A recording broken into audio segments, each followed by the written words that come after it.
Okay, we're going to read Li Lun, Lad of Courage.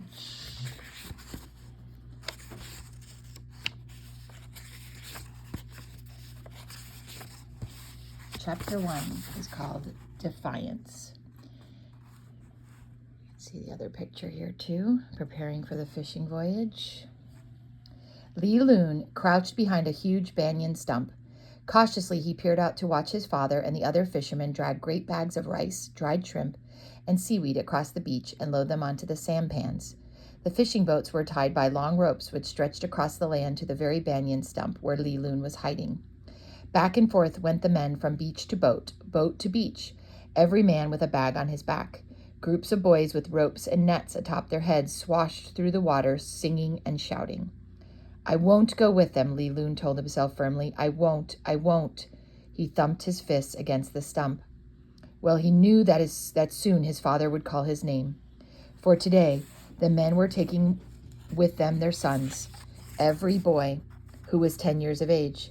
This would be the boys' man-making trip, their first fishing voyage. On this island off the coast of China, everyone fished for a living. Fish, shrimp, and seaweed for their eating they could get themselves. But rice they must bring from the mainland many miles away across the rough channel. On a clear day, the fisherfolk of Blue Shark Island could see the mountains along the China coast, and the people on the mainland could see Lao Shan, the highest mountain on Blue Shark Island, and sometimes at its side and a little behind, Lo Shan, where the North Temple was built.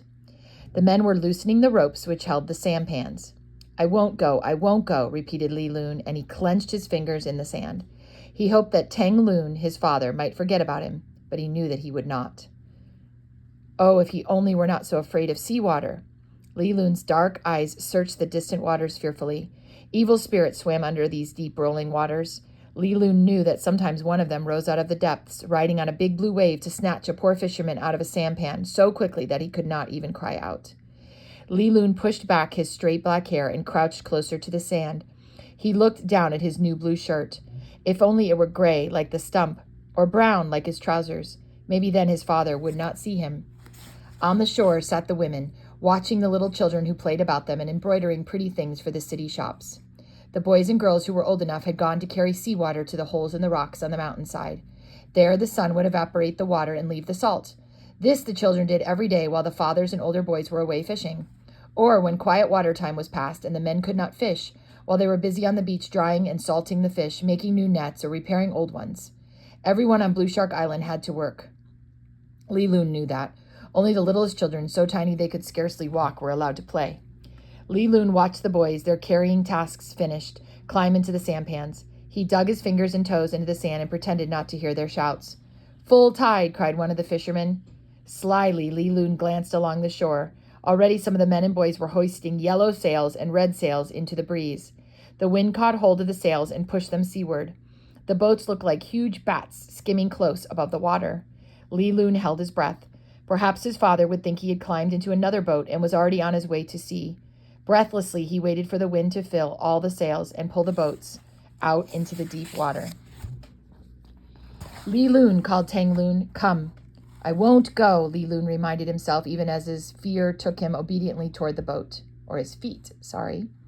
Motionless, he stood beside his father, his eyes fixed on the huge eye painted on the side of the sampan, the eye that showed the fishing boat the way to travel in deep waters. Climb in, commanded his father as the men picked up the oars. Li Lun did not move, except to dig his toes deeper into the sand. I am not going, father, he announced in a small voice. What is that you say? Asked Tang Lun in amazement. Climb in at once. No, most honorable father, said Li Lun again. I cannot go. And why can you not go? Asked Tang Lun sarcastically.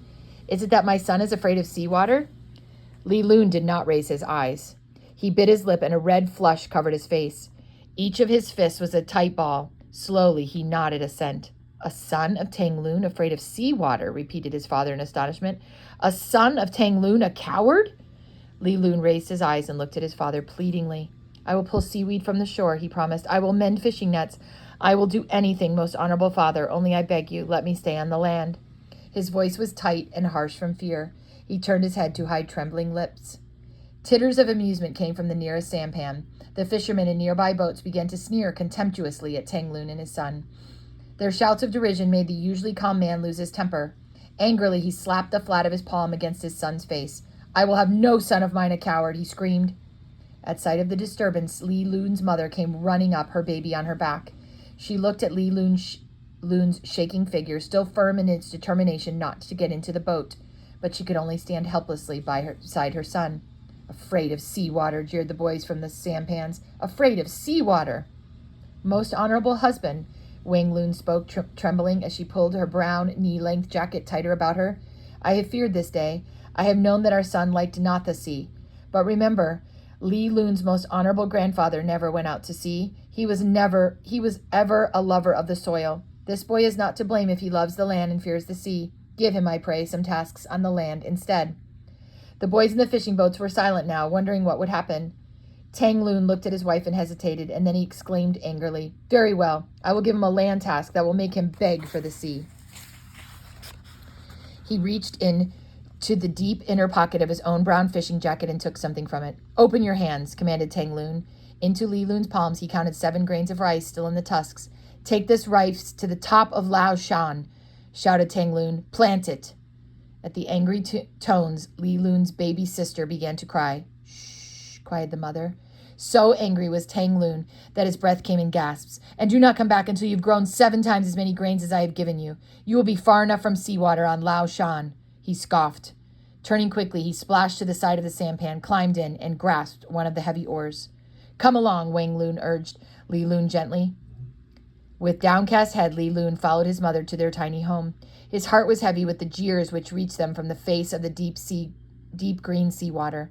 He covered the sting of his cheek with his hand. Yet in spite of all this, there was a lightness in his heart because his feet were still on solid earth. Suddenly he stopped and looked long at the highest mountain which he must climb, Lao Shen, the Sorrow Mountain.